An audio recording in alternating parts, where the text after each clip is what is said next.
power, it doesn't abide by international law, it doesn't abide by the international rules-based order. And if it insists on keeping the entire world on tender hooks کہ کس وقت ہمارے دونوں ممالک کے درمیان nuclear وار شاید ہو جائے تو they're not responsible enough to even have a nuclear weapon. تو یہ اس وقت جو سچویشن ہے میرے خیال میں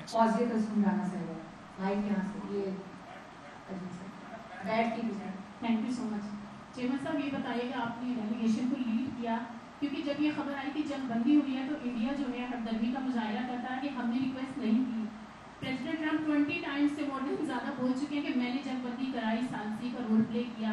آپ نے ظاہر ہے دنیا بھر میں پاکستان کا موقف پیش کیا. آپ فرمائیے گا کیا فیکٹس تھے, کیا انڈیا نے ریکویسٹ کی تھی سیز فائر کی, یا پاکستان نے کی تھی, یا امریکہ نے خود سے انٹروین کیا تھا, اصل معاملہ کیا تھا؟ اصل حقیقت یہ ہے کہ بھارت کو کوئی اندازہ نہیں تھا کہ پاکستان ایسے جواب دے سکے گا. ان کا 6 جہاز گرا سکیں گے, ان کا پورا ایئر فورس کو گراؤنڈ کیا گیا. آپ کا جواب اتنا تگڑا تھا کہ وہ ڈر گئے تھے. ان کے پاس زیادہ جہاز ہے مگر ان کو اڑائے نہیں کہ خدا نہ خواستہ وہ بھی گر جائے. وہ ٹیکنیکلی ایسے ان کا گھرا کیا گیا, ہمارا فوج نے, ہمارا ایئر فورس نے, ہمارا سائبر ونگز نے, کہ بھارت مجبور ہوا کہ وہ امریکہ کو کہتے کہ ہمیں سمجھائے کہ ہم سیز فائر کرے. اور اس کا سب سے زیادہ ثبوت آپ نے خود کہا نا کہ پریزیڈنٹ ٹرمپ نے 20 دفعہ کہا.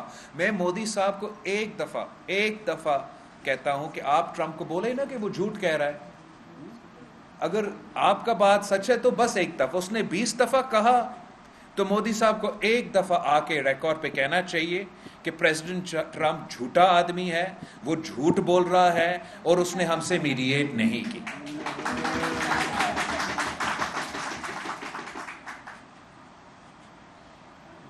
جی کلاسز صاحب بہت دیر سے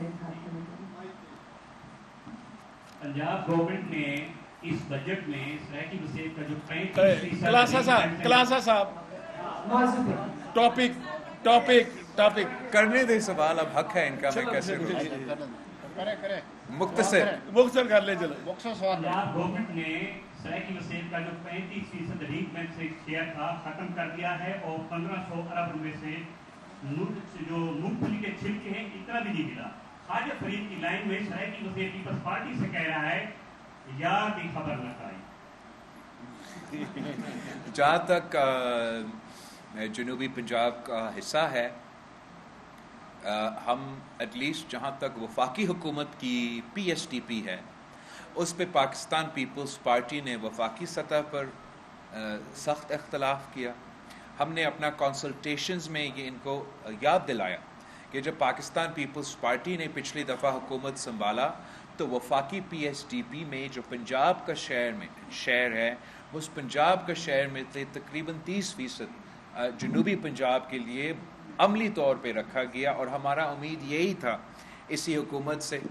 بہت سے بیک اینڈ فورتھ ہوا اور یہ مانا گیا ایک طرف سے کہ ضرور مزید وسائل ہمیں جنوبی پنجاب کو دینا چاہیے.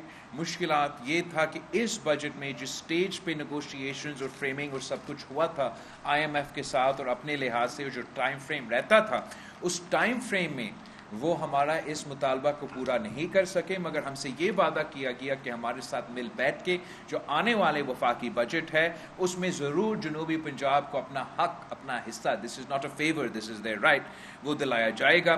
جہاں تک پنجاب کی بجٹ کی بات ہے, خاص طور پہ جہاں تک جنوبی پنجاب کے ایشوز ہیں, وہاں بھی میرے ممبرز یہاں سے کافی کم ہیں مگر وہاں بھی بڑا پیشنیٹلی انہوں نے یہی پوائنٹ اٹھایا کہ ہمیں جنوبی پنجاب کو جو ایگزیکٹ کوٹ آپ نے استعمال کیا کمپیریسن کا وہی مجھے سنایا گیا.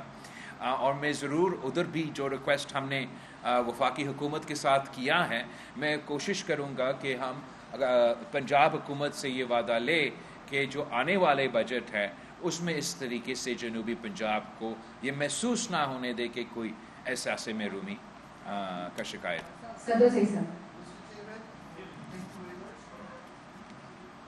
آپ کی جو سفارتی مہم تھی اس کے بعد field marshal general Asim Munir کی صدر ٹرمپ سے ملاقات ہوئی اور اس کے بعد انہوں نے کہا کہ دنیا بہت سارے ایسی چیزیں دیکھیں گی جو پہلے نہیں ہو رہی تھی بھارت اور پاکستان کے درمیان.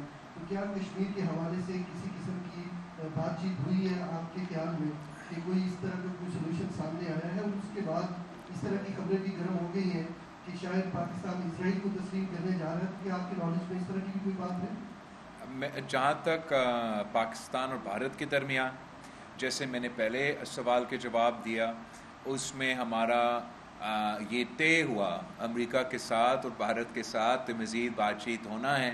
تو اگر جیسے آپ کہہ رہے ہیں یہ بہت سی چیزیں ہونے والے ہیں، تو اسی کانٹیکس میں ہوگا کہ ایٹ لیسٹ کم از کم میں امید یہ رکھتا ہوں کہ بھارت نہیں تو امریکہ اپنا زبان پہ قائل رہے گا، اور ان کا یہ پورا کوشش ہوگا کہ اگر پاکستان اور بھارت کے درمیان امن قائم کیا جائے، جو ایشوز ہمارے پینڈنگ ہے، جو انفنشڈ ایجنڈا ہے کشمیر کا، جو دہشت گردی کا ہمارا جوائنٹ کوز ہے، اس کے اوپر اگر کوآرڈینیشن اور کوآپریشن ہو، اگر انٹرس واٹر ٹریٹی پہ عالمی قانون اور ٹریٹی کے رسپیکٹ کیا جائے، اور پانی کو ہم ایک نیا محاذ نہ بنا دیں، نیا موچا نہ بنا دیں، نیا ہتھیار نہ بنا دیں، تو پھر the sky is the limit. Pakistan اور بھارت کے درمیان ایک تو آپس میں ٹریڈ نہیں ہے، دوسرا ٹرانس نیشنل ٹریڈ نہیں ہے. بڑے بڑے ٹریڈ ڈیلز بھارت اس وقت یو کے ساتھ انہوں نے اپنے فری ٹریڈ ڈیل سائن کیا، ابھی بات چیت چل رہا ہے امریکہ کے ساتھ، وہ سائن بھی ہو جائے. بھارت امریکہ، بھارت یو کے، اس کا فائدہ تو میکسیمم امپیکٹ تب ہوگا جب پاکستان اور بھارت کے درمیان امن قائم کیا جائے، جب ہمارے دونوں مارکیٹس اوپن ہوں گے ایک دوسرے کے لیے، تو ان کا ٹریڈ کے لیے بھی فائدہ اور ان کا ٹریڈ ڈیل کے لیے بھی فائدہ. جب ٹرانس نیشنل ٹریڈ کی اجازت ہو تو ان کے لیے بھی فائدہ. اگر ہم امن قائم کرتے ہیں، اور جو صورتحال مودی نے اس وقت لاگو کیا ہے کہ کسی بھی وقت جنگ ہو سکتا ہے، جو خدا نخواستہ نیوکلیئر جنگ بن جائے نا، کہ اس ڈے اینڈ ایج میں اتنا پیسہ کی ضرورت نہیں ہے کہ کوئی بھی ایسا کوئی فورس ہو دنیا میں جو چاہے کہ ہمارا دونوں ملک کے درمیان جنگ کریٹ کرے، تو وہ چند $1000 دلوا کے کسی دہشت گرد سے کوئی گولی چلا دے اور بس جنگ.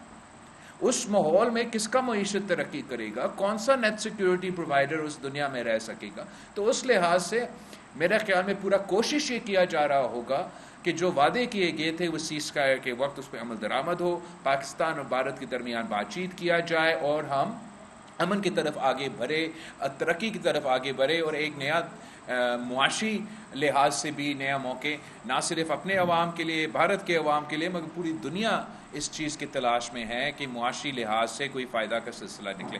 جہاں تک اسرائیل کی بات ہے، میں کانفیڈنٹ ہوں کہ جس میٹنگ کا آپ ذکر کر رہے ہیں کہ نہ اس میں کوئی ذکر ہوا ہوگا، نہ پاکستان سے، خاص طور پہ اس حکومت کے ایسے اتحادیوں سے، ہمارا افواج کے قیادت سے یہ امید رکھا جا سکتا ہے کہ ہم اس قسم کا کوئی فیصلہ لیں، خاص طور پہ اسرائیل کے حوالے سے، خاص طور پہ اس دور میں جب جو وہ تاریخی ظلم کر رہے ہیں فلسطین، انٹرنیشنل قانون کا دھجا اڑا رہے ہیں، انسانیت کا دھجا اڑا رہے ہیں، جو نقصان ہمارے سامنے آپ کے ٹی وی سکرینز پہ، سوشل میڈیا پہ فلسطین میں ہو رہا ہے، غزہ میں ہو رہا ہے، جس طریقے سے وہ ایک پورا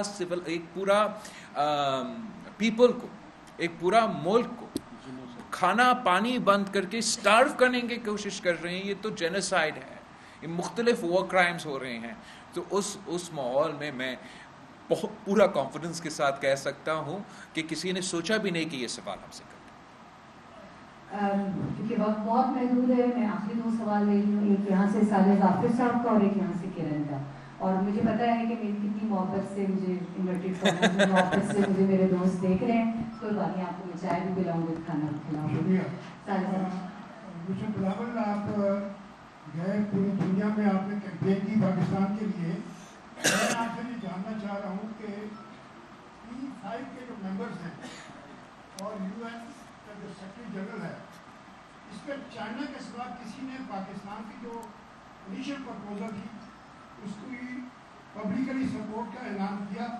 اور دوسرا یہ، آپ جب تشریف لے گئے امریکہ تو اس کے بعد COS کی ملاقات ہوئی امریکن پریزیڈنٹ سے، تو آپ کا جو وزٹ ہے ٹو یونائٹڈ اسٹیٹس، اس کا بھی کوئی اس میں رول ہے اس میٹنگ کو فیسیلیٹیٹ کرنے میں؟ Thank you.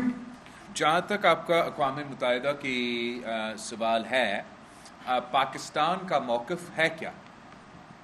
ہمارا موقف ہے کہ انٹرنیشنل لاء کو مانو، ہمارا موقف ہے کہ یونائٹڈ نیشنز کو مانو، ہمارا موقف ہے کہ UN سیکیورٹی کونسل کو مانو. ہمارا موقف ہے کہ ہم جنگ نہیں چاہتے ہیں, ہم ڈائیلاگ اور ڈپلومیسی سے امن قائم کرنا چاہتے ہیں. اب جس ادارہ میں ہم گئے تھے اس کا فاؤنڈنگ ڈاکیومنٹ کا پہلے الفاظ کیا ہے کہ to save future generations from the scourge of war. یہ اقوام متحدہ اسٹیبلش کیا گیا جہاں آپ بات چیت کے ذریعے, ڈپلومیسی کے ذریعے امن کے طرف جائیں. جہاں تک ہمارا سندھو کا پانی کا مسئلہ ہے, international law Indus water treaty کو کیسے دیکھتا ہے, انٹرنیشنل لا لوور اپریرین رائٹس کو کیسے دیکھتا ہے. اسی اقوام متحدہ جو تیسرا ایشو بھارت کا تھا, میں بھول گیا پہلے کہنا, بھارت کو یہ تھا نا کہ ہم سب دہشت گرد ہیں, پاکستان تو ٹیررستان ہے. جیسے ہم اقوام متحدہ سے اپنا دورہ مکمل کیا, اسی وقت پاکستان نے اقوام متحدہ پہ 2 الیکشنز جیتے ہیں. اور وہ الیکشنز کون سے ہیں؟ وہ ان کمیٹیز کا سربراہ کرنے کے لیے یونائٹڈ نیشنز میں جو دہشت گردی کو, طالبان کو ٹریٹ کرتے ہیں.